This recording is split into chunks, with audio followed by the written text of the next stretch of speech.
The ജേർണലിസ്റ്റിലേക്ക് Iran വെറും വാക്കു പറഞ്ഞതല്ല എന്ന് ലോകം മുഴുവൻ ഇപ്പോൾ മനസ്സിലാക്കിക്കൊണ്ടിരിക്കുകയാണ്. ഇസ്രായേലിലെമ്പാടും വലിയ തീഗോളങ്ങളാണ് ഈ രാത്രിയിൽ ദൃശ്യമാകുന്നത്. ഇറാന്റെ ഭാഗത്തു നിന്ന് അതിശക്തമായ കൃത്യമായ ആക്രമണം ഇസ്രായേലിന് നേർക്കുണ്ടായിരിക്കുന്നു. ലോകത്തെ ഏറ്റവും വലിയ ചാരസംഘടന എന്ന് വിശേഷിപ്പിക്കപ്പെടുന്ന മൊസാദിന്റെ ആസ്ഥാനത്തേക്കാണ് ഇറാൻ ഒരു മിസൈൽ തൊടുത്തുവിട്ടത്. അത് ഈ മൊസാദ് ആസ്ഥാനത്തിന്റെ കെട്ടിടത്തിൽ പതിച്ചു എന്നാണ് ഇപ്പോൾ വരുന്ന റിപ്പോർട്ട്. എന്ന് മാത്രമല്ല, ടെല്ലവീവിലെമ്പാടും വലിയ തീഗോളങ്ങൾ ദൃശ്യമാണ്. അവിടേക്കും മിസൈൽ ആക്രമണങ്ങൾ ഉണ്ടായിട്ടുണ്ട്. 8 മിസൈലുകൾ കൃത്യമായി ഇസ്രായേലിലെ ലക്ഷ്യകേന്ദ്രങ്ങളിലേക്ക് ഇറാൻ തൊടുത്തുവിട്ടതിൽ 2 എണ്ണം ഈ പറയുന്ന എല്ലാ വ്യോമ പ്രതിരോധ സംവിധാനങ്ങളെയും അതിജീവിച്ചുകൊണ്ട് അല്ലെങ്കിൽ തകർത്തെറിഞ്ഞുകൊണ്ട് ഇസ്രായേലിന്റെ മണ്ണിലേക്ക് വീണു എന്നാണ് ഇപ്പോൾ പുറത്തു വരുന്ന വിവരം. അതായത് ഇസ്രായേലിലെ ടെല്ലവീവ് എന്ന തലസ്ഥാന നഗരത്തിലേക്ക് ഇറാൻ ശക്തമായ ആക്രമണം നടത്തുന്നതിലൂടെ ഇറാൻ മുന്നോട്ട് വയ്ക്കുന്ന ഏറ്റവും പ്രധാനപ്പെട്ട സന്ദേശം ഞങ്ങൾ പിന്നോട്ടില്ല എന്നത് തന്നെയാണ്. ആയത്തുള്ള അലി ഖാംനി എന്ന ഇറാന്റെ പരമോന്നത നേതാവിനെ വധിക്കുമെന്ന നിലയിൽ ഇസ്രായേലിന്റെ ഭാഗത്തു നിന്ന് പ്രഖ്യാപനങ്ങൾ ഉണ്ടായപ്പോൾ പലരും പറഞ്ഞത്, പ്രചാരണങ്ങൾ വന്നത് ഖംനി ഒളിവിലാണ്, ഇനി ഇറാന്റെ ഭാഗത്ത് നിന്ന് തിരിച്ചടി ഉണ്ടാകില്ല, ഇറാനെ സംബന്ധിച്ച് ഇറാൻ ഇനി ഇസ്രായേലിന്റെ കാലിൽ വീഴാൻ പോവുകയാണ്. അങ്ങനെയുള്ള പല അടിസ്ഥാനരഹിതമായ പ്രചാരണങ്ങളും ഇന്ന് രാവിലെ മുതൽ പല കേന്ദ്രങ്ങളിൽ നിന്നും വന്നിരുന്നു. അതിനുള്ള കാരണം ഇന്ന് 5-ാം ദിവസമാണ്, ഇന്നലെ 4-ാം ദിവസമായിരുന്നു. ഈ 4-ാം ദിവസത്തിന് ശേഷം 5-ാം ദിവസത്തിലേക്ക് കടക്കുന്നതിനിടയിൽ കാര്യമായ ആക്രമണങ്ങൾ ഇറാന്റെ ഭാഗത്തു നിന്നുണ്ടായിരുന്നില്ല.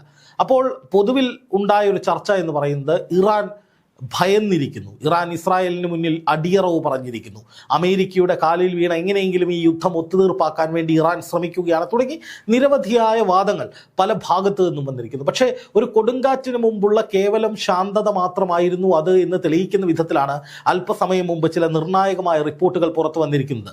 ടെല്ലവീവിൽ ഈ മിസൈലുകൾ വീണതിനെ തുടർന്ന് വലിയ തീഗോളങ്ങൾ ഉണ്ടാകുന്ന ദൃശ്യങ്ങൾ, മൊസാദിന്റെ ആസ്ഥാനത്തേക്ക് ആക്രമണം നടക്കുന്ന ദൃശ്യങ്ങൾ, മൊസാദിന്റെ ആസ്ഥാനത്തിന് സമീപമുള്ള കെട്ടിടങ്ങളിൽ തീ പടരുന്ന, അത് തകരുന്നതിന്റെ ദൃശ്യങ്ങൾ, അങ്ങനെ പല വിധത്തിലുള്ള ദൃശ്യങ്ങളും ഇപ്പോൾ പല മാധ്യമങ്ങളിലൂടെയും പുറത്തു വന്നുകൊണ്ടിരിക്കുകയാണ്. ഇതിൽ നിന്നൊക്കെ വ്യക്തമാകുന്നത് ഇറാൻ ഒരു തരത്തിലുള്ള വിട്ടുവീഴ്ചയ്ക്കോ ഒത്തുതീർപ്പിനോ തയ്യാറല്ല. ഇസ്രായേൽ ഏത് മാർഗമാണോ ഇറാനെ തകർക്കാൻ സ്വീകരിക്കുന്നത് അതേ മാർഗത്തിൽ തന്നെ തിരിച്ചടിച്ച് തങ്ങളുടെ നിലപാട് ഉറപ്പിക്കുക, അല്ലെങ്കിൽ യുദ്ധം രൂക്ഷമാകുന്ന നിലയിലേക്ക് തന്നെ പോകട്ടെ, അല്ലാതെ അങ്ങോട്ടേക്ക് പോയി കാലിൽ വീണുകൊണ്ട് ഒരു പിന്മാറ്റം വേണ്ടതില്ല എന്ന് ഇറാൻ തീരുമാനിച്ചു എന്ന് വേണം കരുതാൻ. തീർച്ചയായും ഒരു വലിയ യുദ്ധത്തിന്റെ, മഹായുദ്ധത്തിന്റെ പ്രതീതി സൃഷ്ടിക്കുന്ന നിലയിലേക്ക് കാര്യങ്ങൾ പോവുകയാണ്. എന്താണെന്ന് വെച്ചാൽ, അമേരിക്കയുടെ 2 വലിയ വിമാനവാഹിനി കപ്പലുകൾ പശ്ചിമേഷ്യയിലേക്ക് വന്നിട്ടുണ്ട്. അതുപോലെ തന്നെ അമേരിക്കയുടെ ഫൈറ്റർ ജെറ്റുകൾ യൂറോപ്പിലേക്ക് പോയിട്ടുണ്ട് എന്നാണ് മനസ്സിലാക്കുന്നത്. അവിടെ നിന്ന് മിഡിൽ ഈസ്റ്റിലേക്ക് നീങ്ങുന്നു, അല്ലെങ്കിൽ നീങ്ങും എന്ന വിവരങ്ങളും പുറത്തു വരികയാണ്. അപ്പോൾ ഇസ്രായേലിനൊപ്പം അമേരിക്കയും പങ്കുചേർന്നുകൊണ്ട് ഒരു വലിയ സൈനിക നീക്കം ഇറാനെതിരെ ഉണ്ടാകുമോ എന്ന സംശയം നിലനിൽക്കെയാണ് ഇറാൻ ശക്തമായ ആക്രമണങ്ങൾ ഇസ്രായേലിന്റെ നഗരങ്ങളിലേക്ക് നടത്തിയിരിക്കുന്നത്. കഴിഞ്ഞ ദിവസം ഹൈഫ എന്ന് പറയുന്ന അവരുടെ ഇസ്രായേലിന്റെ ഏറ്റവും പ്രധാനപ്പെട്ട വ്യാവസായിക നഗരം, തീരദേശ നഗരം, തുറമുഖ നഗരം, അവിടേക്ക് നിരന്തരമായ ആക്രമണങ്ങൾ ഇസ്രായേലിന് നേരെ ഇറാൻ നടത്തിയിരുന്നു. ആ ആക്രമണങ്ങളുടെയൊക്കെ ദൃശ്യങ്ങൾ പിന്നീടാണ് പുറത്തു വന്നത്. അത് കാണുമ്പോൾ തന്നെ അറിയാം, വ്യാപകമായ രീതിയിലുള്ള മിസൈൽ ആക്രമണമാണ്. ആ മിസൈലുകൾ ഭൂമിയിൽ പതിച്ചിട്ടുണ്ട്. അത് പതിച്ചതുകൊണ്ട് ഇസ്രായേലിലെ ഹൈഫ നഗരത്തിന് വലിയ കേടുപാടുകൾ സംഭവിച്ചിട്ടുണ്ട് എന്ന ദൃശ്യങ്ങൾ കാണുമ്പോൾ അന്താരാഷ്ട്ര മാധ്യമങ്ങളുടെ റിപ്പോർട്ടുകൾ വിലയിരുത്തുമ്പോൾ നമുക്ക് മനസ്സിലായിരുന്നു.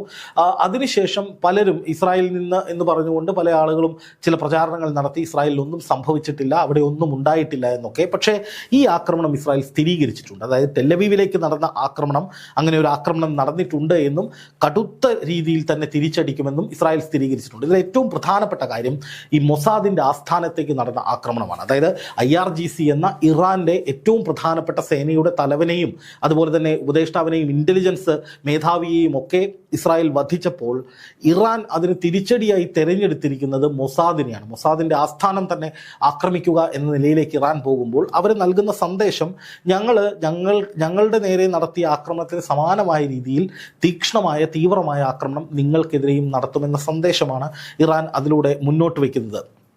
എന്തായാലും ഇറാൻ ഒന്നും ചെയ്യില്ല, മിണ്ടാതിരിക്കുന്നു, നിശബ്ദരായിരിക്കുന്നു, ഇറാൻ ഭയന്ന് പിന്മാറിയിരിക്കുന്നു എന്ന നിലയിലൊക്കെ പ്രചാരണം നടന്ന ആ പ്രചാരണങ്ങളൊക്കെ തകർക്കുന്ന വിധത്തിലാണ് ഇറാൻ്റെ നീക്കമുണ്ടായിരിക്കുന്നത്. ഈ ആക്രമണം എന്ന് പറയുന്നത് ബാലിസ്റ്റിക് മിസൈലുകൾ ഉപയോഗിച്ചുകൊണ്ടാണ്. ഏതാണ്ട് ഒരു 1500 കിലോമീറ്ററോളം ദൂരപരിധിയിലാണ് ഇറാൻ ആക്രമണം നടത്തിയിരിക്കുന്നത്. ഏതാണ്ട് 12 മിനിറ്റ് കൊണ്ട് 10-12 മിനിറ്റ് കൊണ്ട് ഈ ബാലിസ്റ്റിക് മിസൈലുകൾ ഇറാനിൽ നിന്ന് ഇസ്രായേലിലെ ലക്ഷ്യസ്ഥാനങ്ങളിലെത്തി എന്നാണ് റിപ്പോർട്ടുകൾ പുറത്തു വരുന്നത്. സിറിയയുടെയും ജോർദാന്റെയും എയർ സ്പേസ് മറികടന്നുകൊണ്ടാണ് ഈ മിസൈൽ അവിടെ എത്തിയിരിക്കുന്നത്. പക്ഷേ അതേസമയം തന്നെ ഇസ്രായേലും ഇറാനിലേക്ക് ആക്രമണം കടുപ്പിക്കുകയാണ്. ഇസ്ഫഹാൻ വ്യോമതാവളത്തിലേക്ക്, ഇറാനിലെ ഏറ്റവും പ്രധാനപ്പെട്ട ഒരു വ്യോമതാവളത്തിലേക്ക് ഇസ്രായേലിന്റെ ഭാഗത്ത് നിന്ന് ആക്രമണം ഉണ്ടായിട്ടുണ്ട് എന്ന് മാത്രമല്ല, അമേരിക്കൻ പ്രസിഡന്റ് ഡൊണാൾഡ് ട്രംപ് ടെഹ്റാനിലെ ജനങ്ങളോട് എത്രയും പെട്ടെന്ന് അവിടെ നിന്ന് ഒഴിഞ്ഞു പോകാൻ ആവശ്യപ്പെട്ടിട്ടുണ്ട്. അതിന്റെ ഭാഗമായി ഏതാണ്ട് 1 കോടിയോളം വരുന്ന ജനങ്ങൾ അവിടെ നിന്ന് ഒഴിഞ്ഞു പോകാനുള്ള പരക്കം പാച്ചിലാണ്. അത് വലിയ പ്രശ്നങ്ങൾ ഇറാനിൽ ഉണ്ടാക്കിയെന്നാണ് ഏറ്റവും ഒടുവിൽ പുറത്തു വരുന്ന റിപ്പോർട്ട്. അതോടൊപ്പം തന്നെ അമേരിക്കയിൽ അടിയന്തരമായിട്ടുള്ളൊരു നാഷണൽ സെക്യൂരിറ്റി കൗൺസിൽ യോഗം ട്രംപ് വിളിച്ചു ചേർത്തിട്ടുണ്ട്. അതിൽ ഒരു വാർ സിറ്റുവേഷനാണ് നമ്മൾ കൈകാര്യം ചെയ്യുന്നത് എന്ന മുഖവുരയോടുകൂടിയാണ് ട്രംപ് സംസാരിക്കുന്നത് എന്നാണ് പുറത്തു വരുന്ന വിവരം. അതിൻ്റെ അർത്ഥം അമേരിക്ക ചിലപ്പോൾ യുദ്ധത്തിൻ്റെ ഭാഗമാകാനുള്ള സാധ്യതകളേറെയാണ്. പക്ഷേ ട്രംപിൻ്റെ പല സമയത്തുള്ള വർത്തമാനങ്ങൾ എത്ര ചേർത്ത് വയ്ക്കാൻ ശ്രമിച്ചിട്ടും ചേർത്ത് വയ്ക്കാൻ കഴിയുന്നില്ല എന്നുള്ളത് മറ്റൊരു പ്രധാനപ്പെട്ട കാര്യമാണ്. കാരണം ട്രംപ് ഒരു വശത്ത് ഇറാനോട് പറഞ്ഞു, ഞാൻ നിങ്ങളുമായി ചർച്ചയ്ക്കില്ലെങ്കിലും വൈസ് പ്രസിഡന്റിനെ ചർച്ചയ്ക്ക് അയക്കാം, ഈ വിഷയത്തിൽ ഒരു തീരുമാനമുണ്ടാക്കാൻ പറ്റുമോ എന്ന് നോക്കാം എന്ന് ട്രംപ് പറഞ്ഞതായി ഇന്ന് വൈകിട്ടോടെ ചില വാർത്തകൾ വന്നിരുന്നു. അതേസമയം തന്നെ മറുവശത്ത് ട്രംപ് ഈ പറയുന്ന നാഷണൽ സെക്യൂരിറ്റി കൗൺസിൽ വിളിച്ചു ചേർക്കുന്നു, ഒരു വാർ ടൈം സിറ്റുവേഷൻ പോലെ കാര്യങ്ങളെ കൈകാര്യം ചെയ്യുന്നു. അതോടൊപ്പം ഏറ്റവും വലിയ 2 വിമാനവാഹിനി യുദ്ധക്കപ്പലുകൾ പശ്ചിമേഷ്യയിലേക്ക് അയക്കുന്നു. അങ്ങനെയുള്ള യുദ്ധത്തിൽ അമേരിക്ക പങ്കാളിയാകും എന്ന് തോന്നിപ്പിക്കുന്ന വിധത്തിലുള്ള നീക്കങ്ങൾ ഒരു വശത്ത് തകൃതിയായി പുരോഗമിക്കുകയാണ്. മറുവശത്താണെങ്കിൽ ഈ പറയുന്നത് പോലെ സമാധാന ചർച്ചകൾക്ക് അല്ലെങ്കിൽ ഏതെങ്കിലും തരത്തിലുള്ള ഒത്തുതീർപ്പ് ചർച്ചകൾക്ക് വൈസ് പ്രസിഡന്റിനെ അയക്കാം എന്ന മട്ടിൽ ചില ചർച്ചകളും ട്രംപ് നടത്തുന്നുണ്ട്. അപ്പോൾ എന്താണ് അമേരിക്കയുടെ ഇതിലെ നിലപാട് എന്ന കാര്യത്തിൽ ഇപ്പോഴും പലതരത്തിലുള്ള അവ്യക്തതകളും നിലനിൽക്കുന്നു എന്നുള്ളത് ഒരു യാഥാർത്ഥ്യമാണ്. പക്ഷേ നിലവിലെ സാഹചര്യത്തിൽ ഇസ്രായേലിന് വലിയ പ്രതിസന്ധി ഉണ്ടാക്കുന്ന വിധത്തിൽ, അല്ലെങ്കിൽ ഇസ്രായേലിന് വലിയ ഭയപ്പാടുണ്ടാക്കുന്ന വിധത്തിൽ, ഇസ്രായേലിൻ്റെ ആശങ്ക വർദ്ധിപ്പിക്കുന്ന വിധത്തിൽ ഒരു നീക്കമാണ് ഇറാൻ്റെ ഭാഗത്ത് നിന്നുണ്ടായിരിക്കുന്നത് എന്ന കാര്യത്തിൽ സംശയമൊന്നുമില്ല. ഇറാനിലെ വലിയ പല കേന്ദ്രങ്ങളും ഇസ്രായേൽ തകർത്തു തരിപ്പണമാക്കി എന്ന് മാത്രമല്ല, ഇസ്രായേൽ ഇനി അമേരിക്കയോട് ആവശ്യപ്പെടുന്നത് ഭൂഗർഭ അറകൾ തകർക്കാൻ ആവശ്യമായ ബങ്കർ ബസ്റ്റർ ബോംബുകളാണ്. ഏതാണ്ട് 200 അടിയോളം താഴേക്ക് പോയിട്ട് ഭൂഗർഭ കേന്ദ്രങ്ങൾ, ആണവ കേന്ദ്രങ്ങളൊക്കെ ഇറാനുണ്ട്. അതുമായി ബന്ധപ്പെട്ട വിവരങ്ങൾ ഇസ്രായേലിന്റെ പക്കലുമുണ്ട്. പക്ഷേ അതിനെ ഡയറക്റ്റ് ഹിറ്റിലൂടെ തകർക്കാൻ ആവശ്യമായ ബോംബുകളോ ആധുനികമായ യുദ്ധ സംവിധാനങ്ങളോ ഇസ്രായേലിന്റെ പക്കലില്ല. അപ്പോൾ ഇസ്രായേൽ എന്താണ് ചെയ്യുന്നത്? അമേരിക്കയോട് ഈ ബങ്കർ ബസ്റ്റർ ബോംബുകൾ വേണമെന്ന് നിരന്തരമായി ആവശ്യപ്പെടുകയാണ്. അപ്പോൾ പരിപൂർണമായ വിനാശം, ഇറാന്റെ പരിപൂർണമായ തകർച്ച, അവരുടെ സൈനിക കേന്ദ്രങ്ങൾ, ഭൂഗർഭ അറകൾ, അതുപോലെ തന്നെ ഈ പറയുന്ന വ്യോമ കേന്ദ്രങ്ങൾ, അതോടൊപ്പം ഈ ഭൂഗർഭ കേന്ദ്രങ്ങളിലുള്ള ആണവ കേന്ദ്രങ്ങൾ, ഇതൊക്കെ തകർക്കുക എന്ന ലക്ഷ്യത്തോടു കൂടി ഇസ്രായേൽ കാര്യമായിട്ട് അമേരിക്കയുടെ മേൽ സമ്മർദ്ദം ചെലുത്തുന്നുണ്ട് എന്നുള്ളതാണ് മറ്റൊരു വിവരമാണ് ഇപ്പോൾ വരുന്നത്. എന്തായാലും നിലവിലെ സാഹചര്യത്തിൽ ഇസ്രായേലിന് കിട്ടിയിരിക്കുന്ന തിരിച്ചടി അത് വളരെ വളരെ വലുതാണ്. ടെല്ലവീവ് എന്ന് പറയുന്ന തലസ്ഥാന നഗരം, അതായത് ഇസ്രായേൽ ഇറാന്റെ തലസ്ഥാനമായ ടെഹ്റാനെ തെരഞ്ഞെടുത്തപ്പോൾ ഇസ്രായേലിനെതിരെ ഇറാൻ ആദ്യം തിരഞ്ഞെടുത്തത് ഹൈഫയാണ്. അതിനുശേഷം ഇപ്പോൾ അടിക്കടി തിരിച്ചടി എന്ന രീതിയിൽ ഇസ്രായേലിൻ്റെ തലസ്ഥാനം തന്നെ തിരഞ്ഞെടുത്തുകൊണ്ട് ശക്തമായ ആക്രമണങ്ങൾ ഇറാൻ നടത്തിക്കൊണ്ടിരിക്കുകയാണ്. കൂടുതൽ ആക്രമണങ്ങൾ നടക്കും എന്ന് തന്നെയാണ് ഇപ്പോൾ പുറത്തു വരുന്ന വിവരം. ഇറാൻ ഒരു തരത്തിലും പിന്നോട്ട് പോകുമെന്ന സൂചന പോലും നൽകിയിട്ടില്ല എന്ന് മാത്രമല്ല, ഇനിയും ആക്രമണങ്ങൾ ഉണ്ടാകും, ഇസ്രായേലിനെ മുട്ടുകുത്തിക്കും എന്ന വാദത്തിൽ നിന്ന് ഇറാൻ ഒട്ട് പിന്നോട്ടും പോയിട്ടില്ല.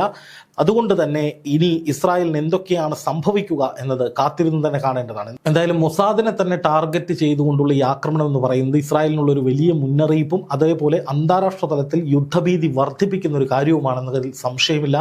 കാരണം എന്താണെന്ന് വെച്ച് കഴിഞ്ഞാൽ, ഈ വിധത്തിലാണ് ഇസ്രായേലും ഇറാനും അങ്ങോട്ടും ഇങ്ങോട്ടും പ്രത്യാക്രമണങ്ങളുമായി പോകുന്നതെങ്കിൽ ഒരു ഘട്ടം കഴിയുമ്പോൾ ചിലപ്പോൾ ഇറാൻ ഹോർമുസ് കടലിടുക്കിൽ ഒരു ബ്ലോക്ക് ഉണ്ടാക്കാൻ സാധ്യതയുണ്ട്. അങ്ങനെ വന്നു കഴിഞ്ഞാൽ അത് അറബ് രാജ്യങ്ങൾക്ക്, പേർഷ്യൻ അറബ് രാജ്യങ്ങൾക്ക് മുഴുവൻ വലിയ തിരിച്ചടിയാണ്. കാരണം അതിലൂടെ അല്ലാതെ ഇന്ധനം കയറ്റുമതി ചെയ്യാനുള്ള സാഹചര്യം വേറെയില്ല. അപ്പോൾ സ്വാഭാവികമായിട്ടും അത് ഇന്ധനക്ഷാമത്തിലേക്കും വിലക്കയറ്റത്തിലേക്കും സാമ്പത്തിക പ്രതിസന്ധികളിലേക്കും വ്യാപാര മാന്ദ്യത്തിലേക്കും അങ്ങനെ അത് പശ്ചിമേഷ്യയും കടന്ന് ലോകത്തെ മുഴുവൻ പിടിച്ചുലയ്ക്കുന്ന വിധത്തിലുള്ള ഒരു വലിയ പ്രശ്നത്തിലേക്ക് കാര്യങ്ങൾ നീങ്ങും. അപ്പോൾ ആ നിലയിലേക്ക് ഇറാൻ നീങ്ങുമോ എന്നുള്ളതാണ് ഇപ്പോൾ എല്ലാവരും ഉറ്റുനോക്കുന്നത്. കാരണം ഇങ്ങനെ കടുത്ത നിലപാടുകൾ സ്വീകരിക്കാൻ ഒരു മടിയുമില്ല എന്ന് ഇറാൻ വീണ്ടും വീണ്ടും ഇത്തരം ആക്രമണങ്ങളിലൂടെ പ്രകടിപ്പിക്കുമ്പോൾ ഏതറ്റം വരെയും അവർ പോകാനുള്ള സാധ്യതയുണ്ട്. അങ്ങനെ പോയാൽ അത് ലോകത്തിന് മുഴുവൻ വലിയ തിരിച്ചടിയാകും എന്ന് മാത്രമല്ല, ഇപ്പോഴത്തെ സാഹചര്യത്തിൽ തന്നെ ഒരു മഹായുദ്ധത്തിലേക്ക് ഇരുവശത്തും കൂടുതൽ രാജ്യങ്ങൾ കക്ഷി ചേർന്നുകൊണ്ടുള്ള ഒരു വലിയ യുദ്ധത്തിലേക്ക് കാര്യങ്ങൾ നീങ്ങാനുള്ള സാധ്യതകളും ഏറെയാണ്. അപകടകരമായ ആശങ്കപ്പെടുത്തുന്ന സാഹചര്യമാണിപ്പോൾ പശ്ചിമേഷ്യയിൽ നിലനിൽക്കുന്നതെന്ന കാര്യത്തിൽ സംശയമില്ല.